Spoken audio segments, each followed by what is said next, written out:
Eh, Mi nombre es Joel Eduardo Martínez y les voy a hablar sobre el Flat Panel Detector o detector de panel plano.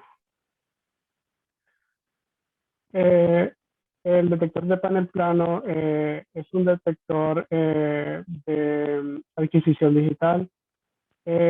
Actualmente es una de las tecnologías más utilizadas para la adquisición digital. Eh, el Flat Panel Detector, como ya dijimos, es un medio de adquisición de imágenes digitales en tiempo real y se utiliza mucho en fluoroscopía digital como detector de imágenes.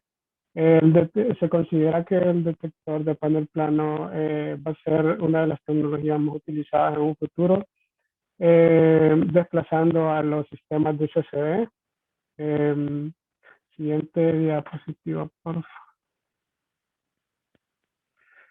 Los detectores digitales se basan en un principio para para hacer la adquisición de la imagen, de la imagen digital. Eh, los tres pasos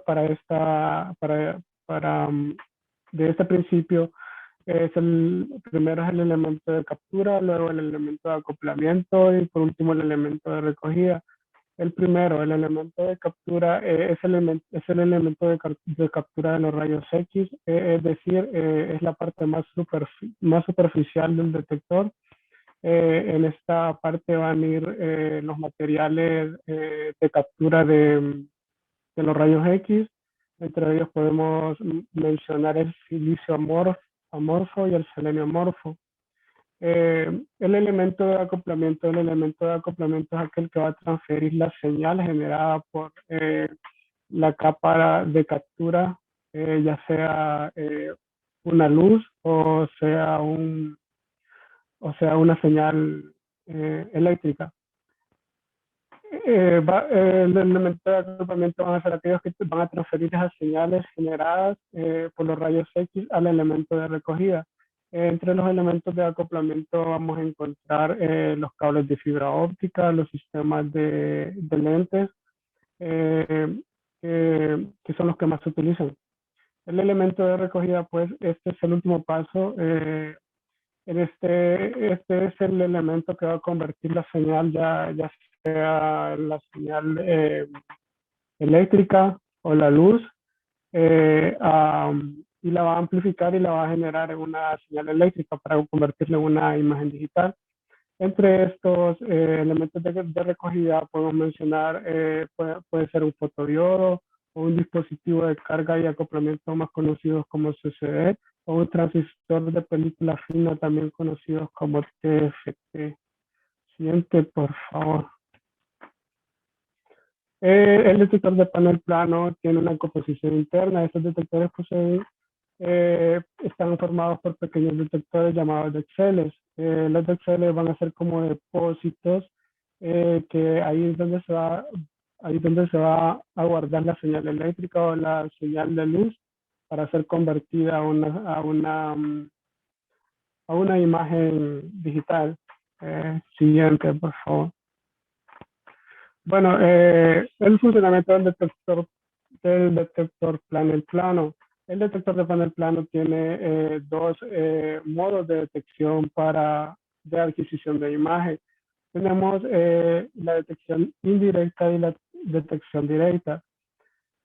La detección indirecta utiliza elementos de captura como ser el yoduro de cesio, el silicio amorfo como elementos de captura.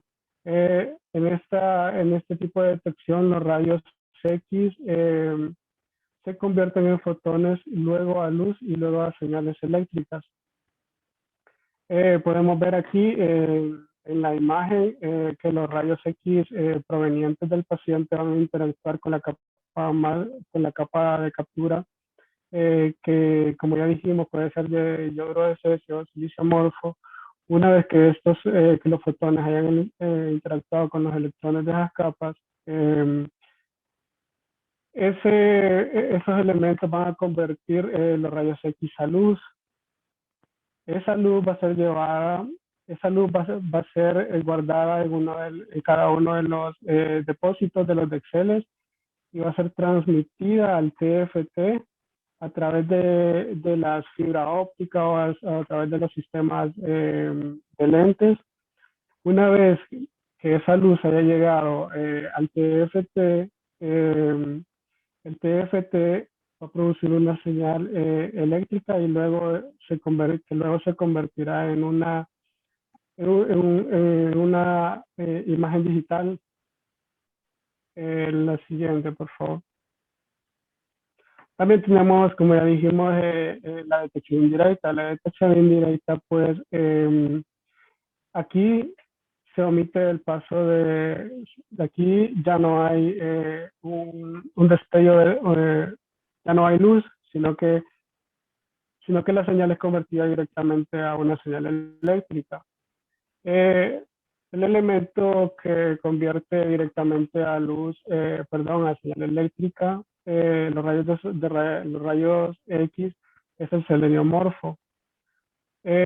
Una vez que los fotones de radiación choquen con la capa de captura de seleniomorfo, eh, se va a producir un movimiento de los electrones. Se va a producir un movimiento de los electrones.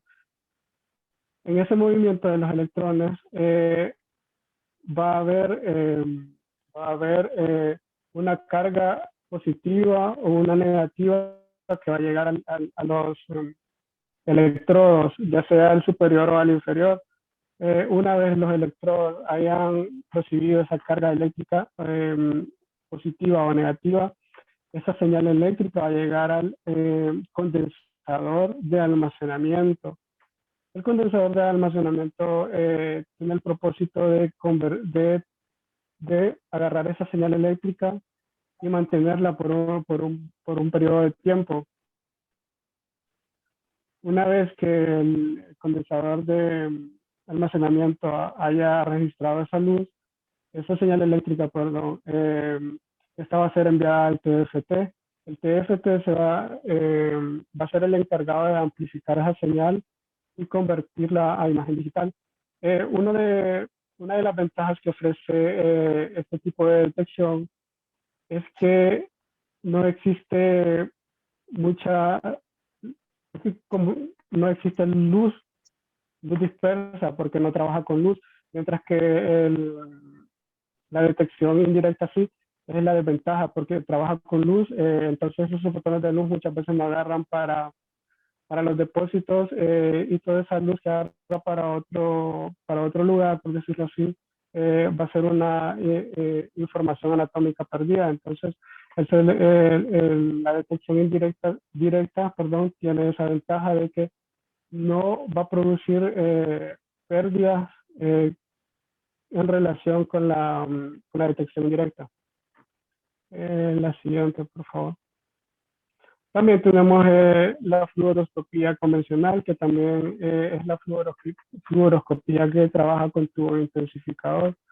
El tubo intensificador de imagen es un dispositivo electrónico complejo que recibe las dos rayos X, que forma la imagen y lo convierte en una imagen de luz visible de alta intensidad.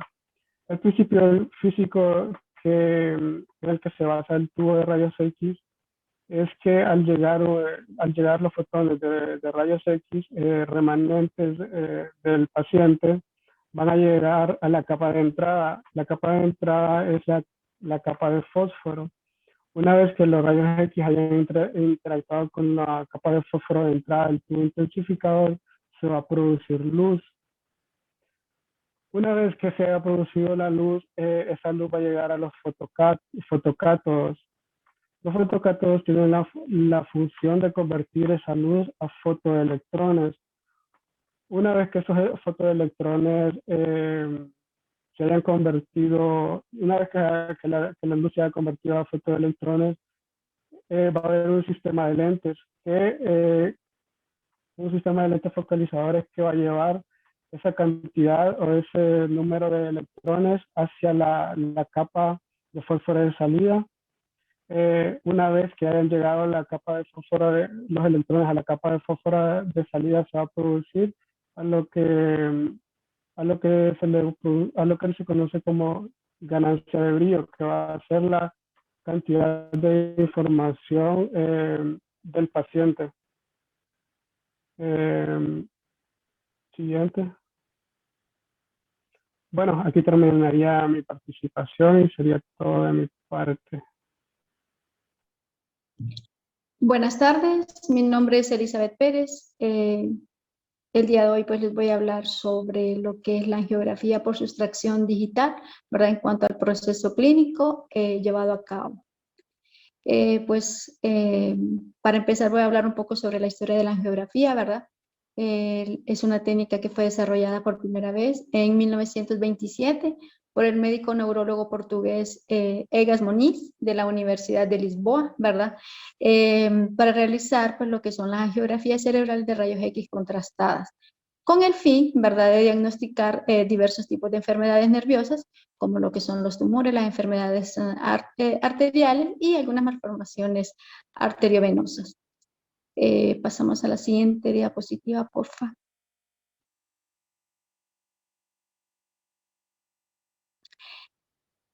En el equipo de angiografía, pues, ¿verdad? Es un equipo que es manejado, ¿verdad?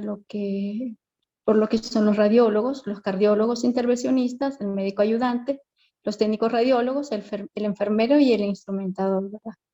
Y también es algo importante a mencionar, ¿verdad? Lo que es el consentimiento informado, ¿verdad? Antes de que el paciente sea sometido a un examen, ¿verdad?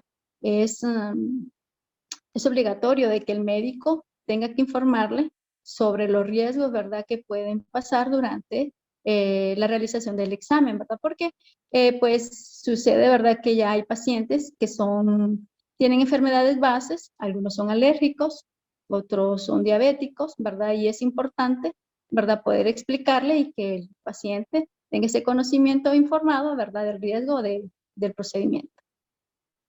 Pasamos a la siguiente diapositiva. ¿Qué es la angiografía, verdad, por sustracción digital? Podríamos decir, ¿verdad?, que la angiografía por sustracción digital, pues, es un examen imagenológico que utiliza rayos X, ¿verdad?, y computadoras que son capaces de visualizar los vasos sanguíneos en un territorio vascular, ¿verdad?, del cuerpo. También nos dice que la técnica, ¿verdad?, esta técnica ha resultado de gran utilidad en lo que es el diagnóstico, pues proporciona lo que son las imágenes de los vasos sanguíneos aislados de otras estructuras corporales, como son los huesos y los tejidos blandos. También, sin embargo, en la actualidad, ¿verdad?, podemos decir de que es una técnica de sustracción temporal, aunque la posibilidad del procesamiento permite hacer correcciones a los movimientos voluntarios o involuntarios del paciente, no se ha alcanzado el nivel de diagnóstico deseado. Esto se debe a que es una técnica altamente invasiva, ¿verdad? ¿Por qué? Pues la administración del medio de contraste pues requiere de un cateterismo arterial, el cual además de presurizar lo que son las arterias que se quieren observar, presenta pues lo que son algunos factores de riesgo que son altos para el paciente. Además, pues el cateterismo puede inducir a los movimientos del paciente debido a que es altamente incómodo, pues el paciente pues debe estar consciente que durante el procedimiento. Y esto hace pues que la angiografía por sustracción digital sea es una forma actual, ¿verdad? Donde sea es un medio diagnóstico pues rutinario, ¿verdad? Sino que es empleado en casos en los que hay evidencias pues de algunos desórdenes. Para ello, pues podríamos decir también que la angiografía por sustracción digital, ¿verdad?, logró pues lo que es imponerse sobre la sustracción con algunas placas debido a que hay pues obtenciones de imágenes durante el procedimiento, ¿verdad? Posibilidades de procesamiento con mayor integración sobre diferentes imágenes con un aumento del factor del SNR, ¿verdad? Y también hay una reducción de las concentraciones de medio de contraste debido a que hay mayor sensibilidad en los fotorreceptores. También hay lo que es reducción del tamaño del catéter. Pasamos a la siguiente diapositiva.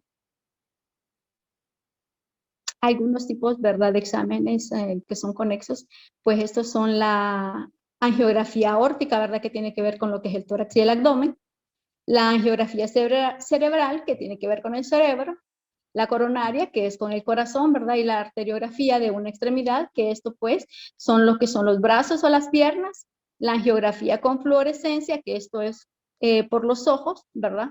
La angiografía pulmonar, que es con los pulmones, la arteriografía renal, que eso pues tiene que ver con los riñones, la mesentérica, que va con el colon y el intestino delgado, y la angiografía pélvica, que es con la pelvis.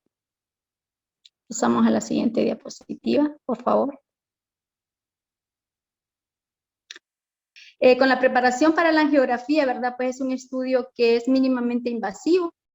Se realiza por una punción, ¿verdad? Vascular en la ingle o en la muñeca. Y pues el estudio pues no causa dolor, ¿verdad? La camilla y los equipos se deslizan sobre la zona que se desea estudiar con facilidad, ¿verdad? Eso se solicitará pues en algunos casos que se mantenga la respiración, ¿verdad? Por algunos segundos.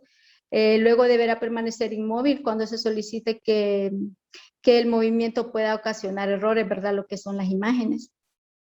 Y pues si usted, algún paciente o alguien tiene alguna dificultad, ¿verdad? Para estar quieto, pues puede pedirle a lo que es al anestesiólogo, para que es él el encargado de poner la anestesia, ¿verdad? Para poder realizar lo que es el examen bajo sedación, ¿verdad? Y pues al final del examen se retira pues lo que es el material de catéter, ¿verdad? Colocando lo que son colocando lo que son los vasos que para comprimir en la región, ¿verdad? Por aproximadamente unos 10 minutos, y después, pues, lo que es la angiografía, ¿verdad? Por sustracción digital, regresará, después de haberse realizado, pues se regresará a la sala de recuperación, donde va a permanecer, ¿verdad? De 4 a 8 horas. O sea que después de realizar lo que es el examen, va a tener que pasar a una sala de recuperación. O sea que el examen no es tan sencillo. Lleva su complicación, ¿verdad? Y ustedes lo vamos a ver en la siguiente diapositiva, ¿verdad? Que son algunos casos, ¿verdad? Que ahí aparecen. Ahí pues en esta parte podemos ver, ¿verdad? Lo que son las razones por lo que se realiza en el examen, ¿verdad? Que con frecuencia pues esto pues ayudan al médico a elaborar y a confirmar, ¿verdad? Algún tipo de diagnóstico, ¿verdad? Que habitualmente pues permiten verlo, como hablamos anteriormente, lo que son las estructuras vasculares del corazón y algún diagnóstico, ¿verdad? Como algunas aneurismas o malformaciones vasculares, ¿verdad? O tumores o estrecheces de oclusiones vasculares. Siguiente diapositiva. Pues como en todo examen existen riesgos y como lo mencionábamos antes, ¿verdad? Con el consentimiento informado, ¿verdad? Pues este examen pues no es la excepción, ¿verdad? En él pues se usa lo que es el radiación ionizante, ¿verdad? Y esta cantidad que se emplea pues es muy por debajo de la dosis, pero puede causar daños, ¿verdad? Denominados pues lo que son determinísticos, y pues el concepto de determinismo se debería que produce la muerte de los números elevados de las células de un tejido o un órgano, ¿verdad? Y esto pues causa gravedad afectando lo que es la dosis de la radiación. Y pues también tiene que ver con el tipo de contraste utilizado, ¿verdad? Que este pues es el más común, es el que se usa más, ¿verdad? Que es el yodo. Y pues este yodo es mucho más seguro, ¿verdad? En cuanto a las reacciones alérgicas. Pasamos a la siguiente diapositiva. Y como les hablaba también, ¿verdad? Aquí están estos casos clínicos, ¿verdad? Donde podemos observar lo que es la imagen. En la imagen A, vamos a ver cómo el sistema carotídeo, ¿verdad? Del lado derecho está sin alteraciones y podemos visualizar bien la imagen. En el lado derecho pues no hay ninguna alteración, ¿verdad? En cuanto a la imagen B, podemos observar, ¿verdad? Que el sistema carotídeo izquierdo muestra una fístula, ¿verdad? Carótida cavernosa en el segmento cavernoso, ¿verdad? De la arteria carótida interna izquierda, ¿verdad? Y está dilatada, ¿verdad? Del seno intracavernoso, ¿verdad? Ahí podemos ver, ahí aparece lo que es la flecha, ¿verdad? Del lado, en la cabeza de la flecha, del lado izquierdo. Y pues con la imagen número C, podemos observar, ¿verdad? De la vista lateral, como muestra la fístula carótida cavernosa de alto flujo, ¿verdad? Y en la flecha podemos ver, ¿verdad?, cómo está dilatada la vena oftálmica, ¿verdad?, superior. Entonces, esto pues mi presentación, esta es mi parte.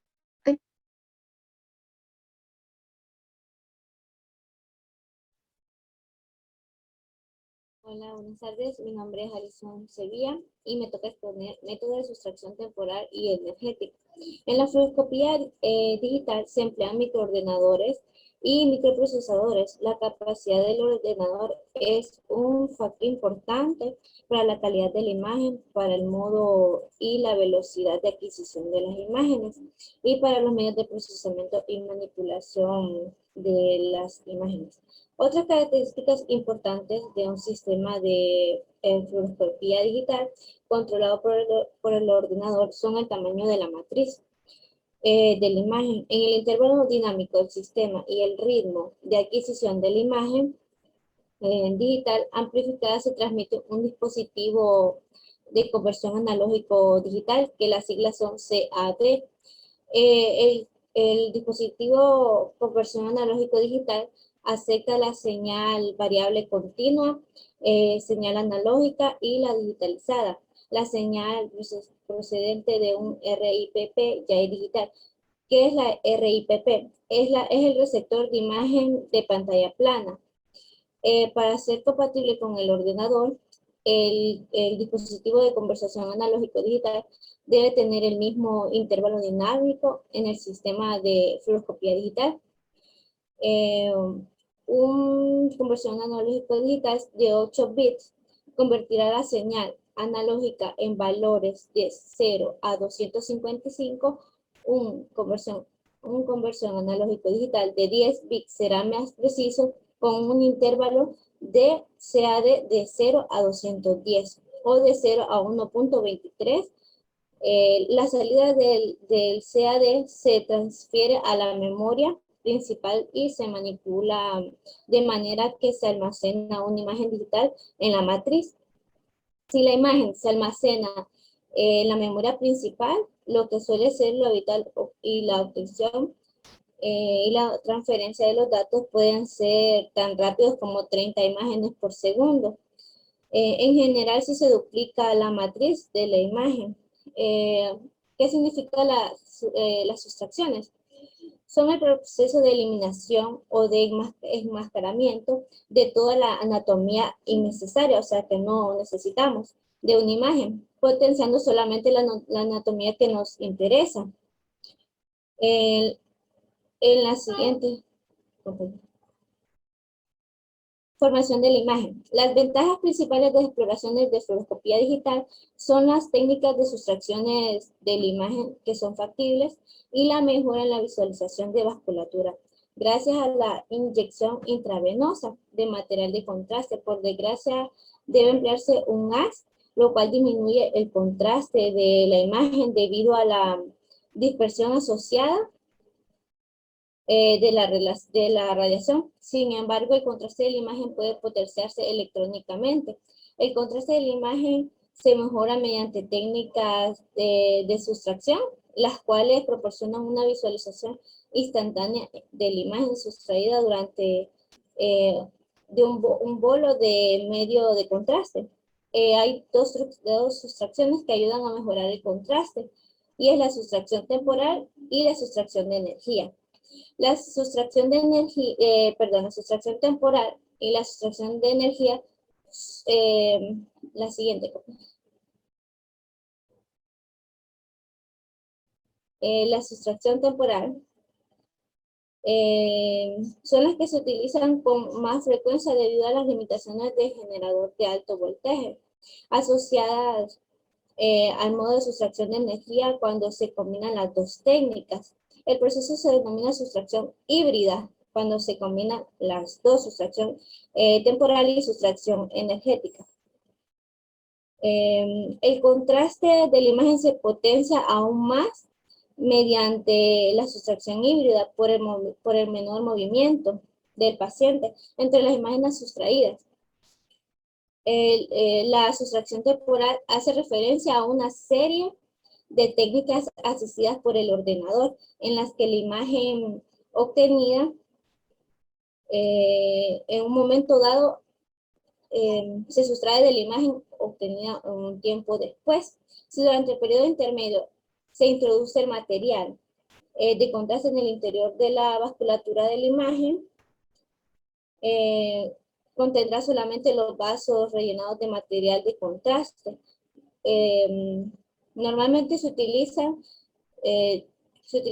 dos métodos, que son el modo en máscara y el modo de diferencia de intervalos de tiempo.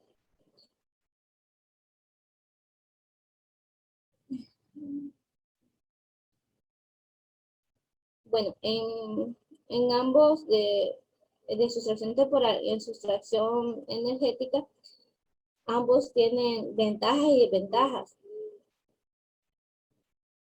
Y en modo máscara, podemos ver en la imagen que tenemos al lado, la esquematización, perdón, un procedimiento de modo en máscara habitual. El paciente se coloca bajo un control radioscópico normal para asegurar de que la región anatómica que se va a explorar cae dentro del campo de visión. Se activa un inyector y se prepara para suministrar entre 30 y 50 mililitros de material de contraste a un ritmo aproximado de 15 a 20 mililitros por segundo a través de la entrada venosa. Si se elige una entrada arterial, lo habitual es inyectar de 10 a 25 mililitros de material de contraste, diluido un ritmo de 10 a 12 mililitros por segundo. El aparato de imagen se cambia desde el modo radioscópico al modo de fluoroscopía digital.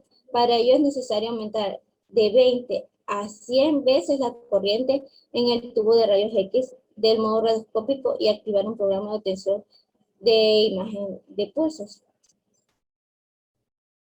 Siguiente.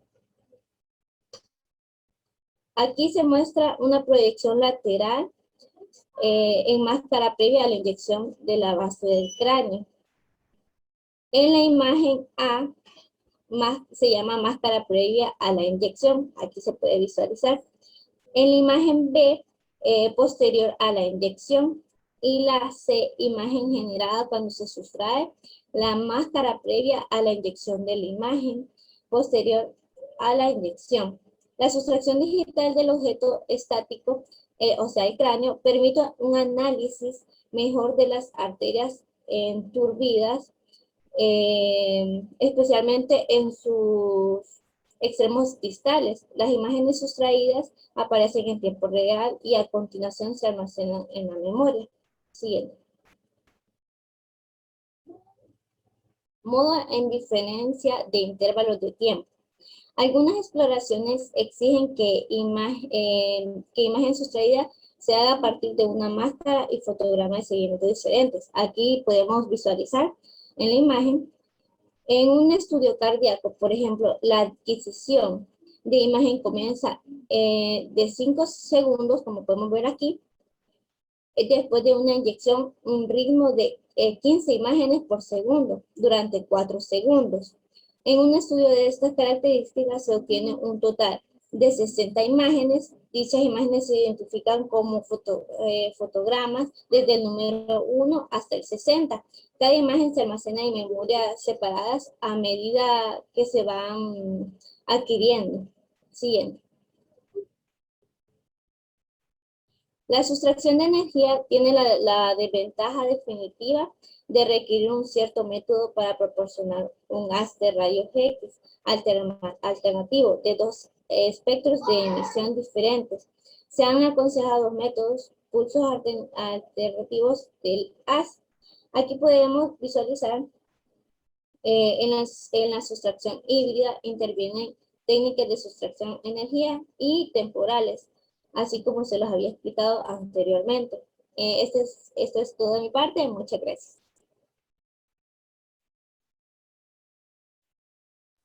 Bueno, ahora a mí me va a tocar hablar sobre lo que es la fluoroscopía intervencionista. Mi nombre es Susana Rodríguez y les voy a hablar sobre los principales procedimientos que se realizan en esta. Bueno, pero vamos a hablar un poco de qué es la fluoroscopía intervencionista. Bueno, pues la fluoroscopía intervencionista, perdón, es el método de obtención de imágenes de rayos X en tiempo real, lo que es especialmente útil para guía en una gran variedad de exámenes. ¿Qué quiere decir esto? Que esto nos va a servir como un video en tiempo real, como dice ahí, ¿verdad? La fluoroscopía muestra el movimiento gracias a una serie continua de imágenes obtenidas. Esto es en cortes, ¿verdad? En un determinado corte del cuerpo, las imágenes obtenidas a una frecuencia máxima de 25 a 30 cuadros completos por segundo.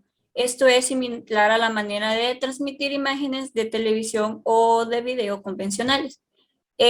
Bueno, bien sabemos que la exposición de rayos X para que nosotros tengamos una imagen en fluoroscopía es baja en comparación con la radiografía tradicional, por así decirlo, pero ojo, sin embargo, la exposición que recibirán los pacientes será un poco más alto porque recordemos que en la fluoroscopía el tiempo de exposición va a ser mucho más alto de lo habitual, ¿verdad? Por lo tanto, en fluoroscopía, esto es uno de los factores que nos va a intervenir ahí, que es el tiempo de nuestra técnica, ¿verdad? Siguiente, por favor. Bueno, antes de realizar un procedimiento, existe una preparación y monitorización del paciente, ¿verdad?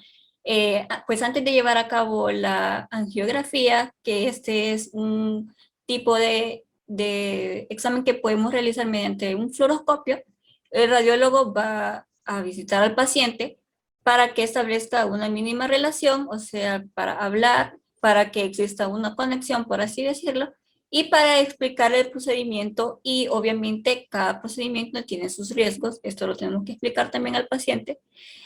Para eso también es necesario realizar la historia clínica y la exploración física para hablar de la historia médica, o sea que si este paciente presenta alergias, si tiene miedo, ¿verdad? Como dice ahí, que incluye alergias y otras afecciones para determinar si está indicado un procedimiento, o sea, si es muy necesario que realicemos nosotros el procedimiento y qué pasos son los adecuados, o sea, qué estudio vamos a realizar, ¿verdad? Podemos también dar una cierta de órdenes que es la unihidratación intravenosa, una dieta de líquidos claros. El paciente puede también premedicarse en la sala de radiología, o sea que nosotros podemos aplicar ciertos medicamentos antes de hacer lo que es el estudio. Y también vamos a reducir la ansiedad. Vamos a preparar al paciente para que se mentalice de qué es el examen que vamos a realizar. Siguiente diapositiva, por favor. Ahora les hablaré sobre los principales estudios que podemos realizar mediante la fluoroscopía. Están los estudios de tubo digestivo, que aquí podemos realizar lo que es una serie gastroduodenal, el tránsito intestinal, el colon por enema, colangiografía percutánea y lo que es la endoscopía. También existen otros estudios como lo que son los estudios del aparato genital, que es la histerosalpingografía, que la vamos a ver más adelante, la cirugía ortopédica, que nos sirve, bueno, la fluoroscopía en este caso nos sirve como guía, como dice ahí, para la reducción de la fractura y la colocación de alguna prótesis o otro aparato que necesitemos. También está el estudio de vasos sanguíneos, que son la angiografía y la flebografía, de los vasos de la pierna, el corazón, los riñones, el cerebro, entre otras muchas más partes de nuestro cuerpo. También nos sirve como guía en la cirugía urológica, particularmente en la pielografía retrógrada, que también nos sirve como guía, y la implantación de marcapasos, las biopsias de cualquier parte del cuerpo y la terapia endovascular, aquí también nos sirve como guía. Siguiente diapositiva, por favor. Bueno, vamos a hablar sobre lo que es el colon por enema. Bueno, en este examen se realiza lo que es un estudio del colon ascendente, que sube, ¿verdad? O derecho, el colon transverso, como dice la palabra, que atraviesa, después lo que es el colon descendente, como vemos ahí, el que va para abajo, el colon sigmoide y lo que es el recto.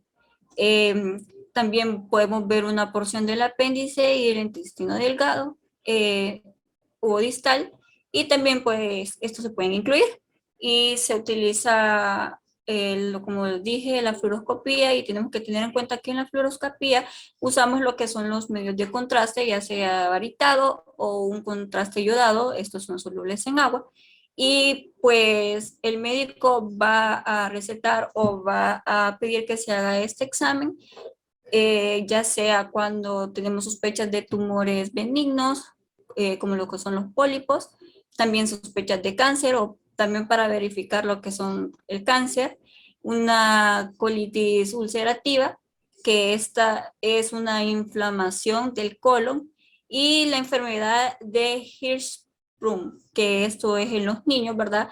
Son un bloqueo, como un bloqueo del intestino grueso. Siguiente, por favor. Después tenemos la histerosalpingografía, que este es para ver lo que es el aparato reproductor de la mujer. Evalúa, como dice ahí, la forma del útero y verifica si las trompas de falopio están abiertas o están hábiles para poder para concebir, ¿verdad? Se lo utiliza para investigar también lo que son abortos espontáneos, para ver qué es lo que pasa, qué es lo que está provocando estos, y también problemas de útero. El examen puede ser ya sea por apertura de las trompas de falopio, y revisar los efectos de cirugías posteriores también de lo que son las trompas de falopio. Y estos pueden causar efectos que mediante una fluoroscopía, en este caso una histerosalpingografía, podemos observar, que son el bloqueo de la trompa de falopio debido a infección, o que se mal cicatrizó lo que es la operación, un ligamento de las trompas, que es para volver estéril a la mujer, cerrado de las trompas de falopio, que es un procedimiento de esterilización, como había dicho antes también, está relacionado con el ligamento de las trompas, y la reapertura de las trompas de falopio después de una esterilización, si se quiere revertir este efecto, o de un bloqueo debido a alguna enfermedad. Pero también podemos ver este examen, puede ser para investigar, como les decía, abortos repetitivos que han sucedido varias veces, ya sea por problemas congénitos adquiridos o otro, ¿verdad? Que pueden ser fibromas uterinos, pólipos endometriales en el útero, adhesiones, problemas congénitos, que esos ya son de nacimiento, o los tumores. Siguiente, por favor. Ahora vamos a hablar de lo que es la flebografía. Bueno, pues la flebografía o venografía es una investigación diagnóstica, esta es invasiva, que permite el estudio de la circulación de las venas de las extremidades inferiores o ya sean superiores. Las venas no, como sabemos, no son visibles simplemente en una radiografía. Para eso vamos a utilizar lo que es la flebografía con un fluoroscopio. En este sí es necesario inyectar medio de contraste venoso.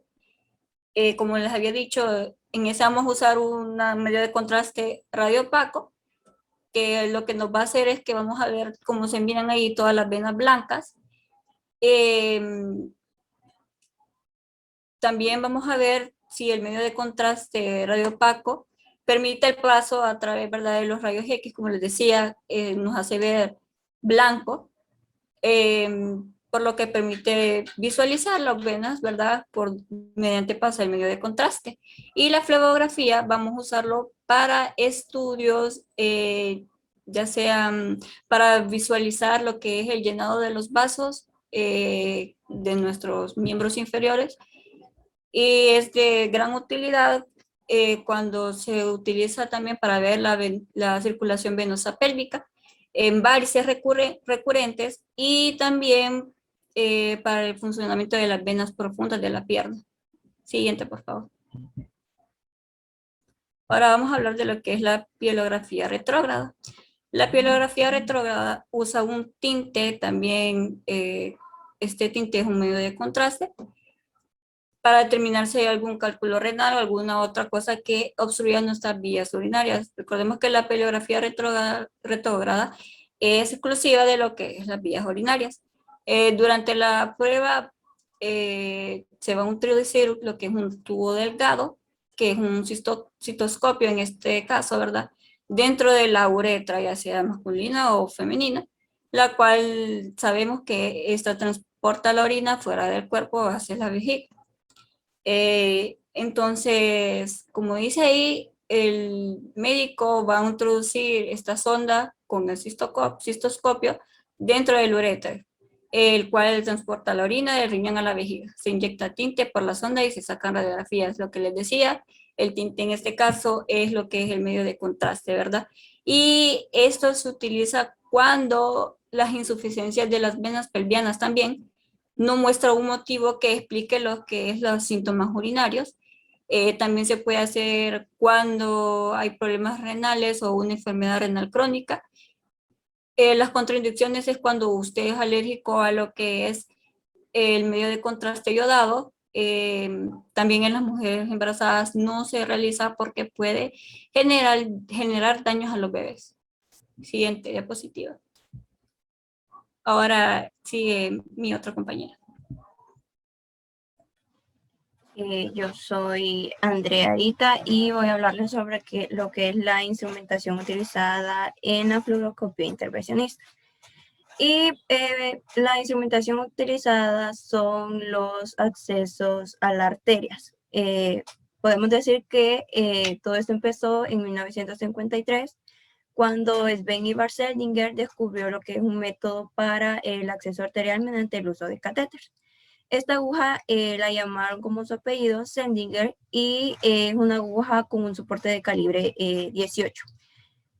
Su uso es que cuando una vez la aguja de Seldinger se inserta en la arteria femoral y sale la sangre arterial palpitando, se retira el soporte que ésta tiene. Entonces se inserta lo que es una guía de alambre a través de la aguja en la luz arterial.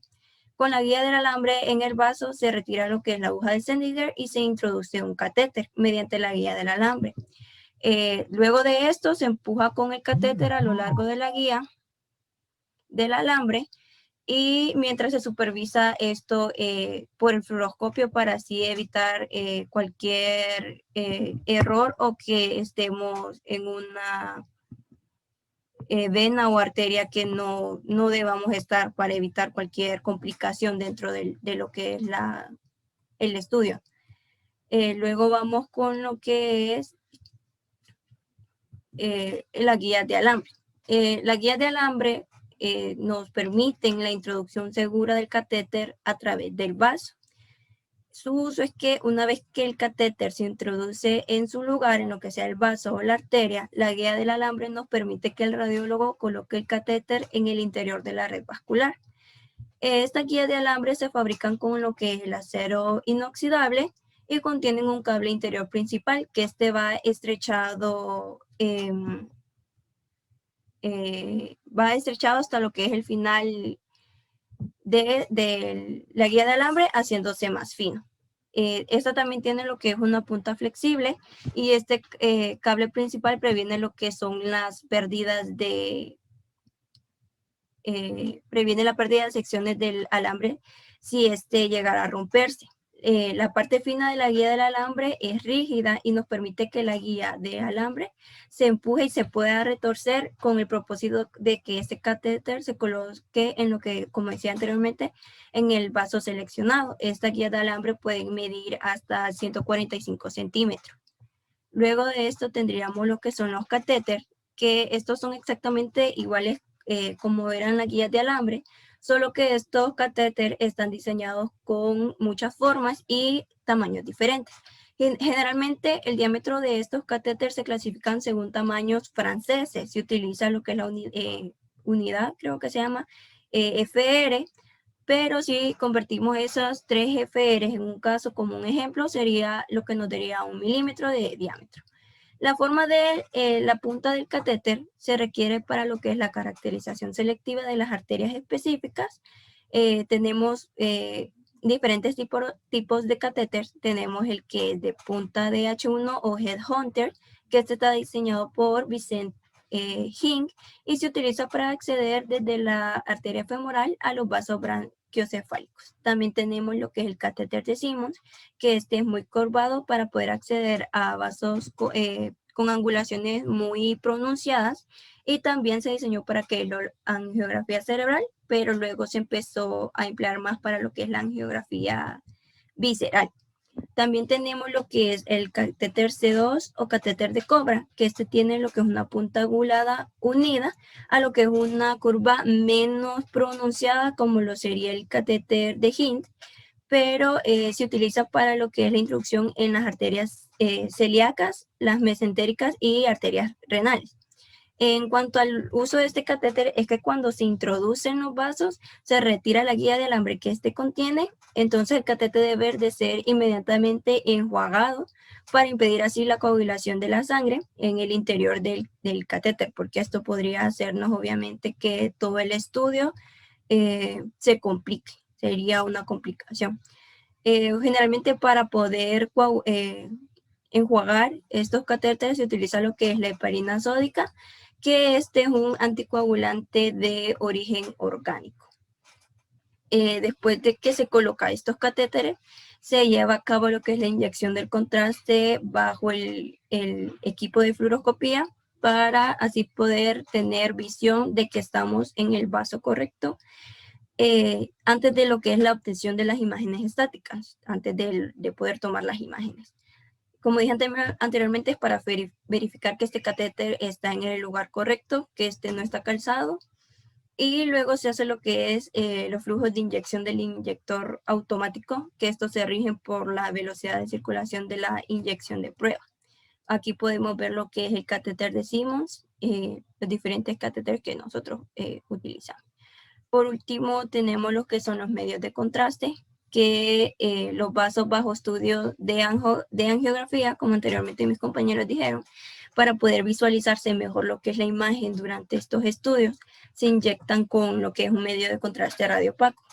Inicialmente estos contrastes se utilizaron con compuestos iónicos de yodo para lo que son las inyecciones de contraste, pero igualmente los medios de contraste no iónicos han reemplazado en gran parte a los agentes iónicos, ya que los no iónicos, a pesar de ser muy caros, son realmente costosos. Estos no tienen reacciones adversas como los que son los compuestos iónicos y no causan alergia en el paciente. El paciente puede asimilar mejor estos medios de contraste, los no iónicos a los iónicos, ya que estos, a pesar de ser muy baratos, tienen muchas reacciones adversas a los no iónicos y causan alergias en los pacientes.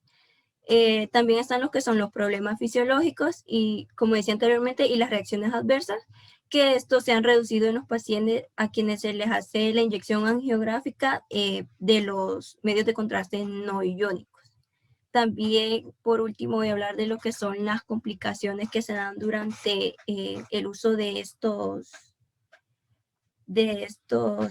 esa instrumentación, y podemos decir que es más común que estén relacionadas estas complicaciones con los catéteres de angiografía, ya que se dan hemorragias en la zona de punción.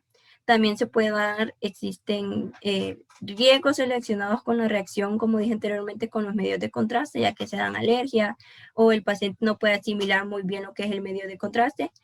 Y también se dan los que son factores de riesgo relacionados con lo que es el fallo renal. También no podemos minimizar también el que existan los riesgos con los demás instrumentos que utilizamos. La minimización de estos riesgos requiere lo que es un examen médico completo de nuestro paciente, del paciente al que se le está haciendo, y tener en cuenta la historia quirúrgica y de alergias antes de realizar cualquier procedimiento de angiografía, porque obviamente no podemos colocarle un medio de contraste si el paciente es alérgico, ya que podría tener una gran complicación durante el estudio. También es poco común, pero se dan lo que son las complicaciones en lugares graves de reacciones adversas relacionadas con lo que es la formación de coágulos por el uso de los catéteres o las guías de alambre. Y esto sería todo de mi parte, sería lo que es nuestra exposición. Agradecemos su atención y esperamos que la exposición del grupo 4 haya sido de su agrado.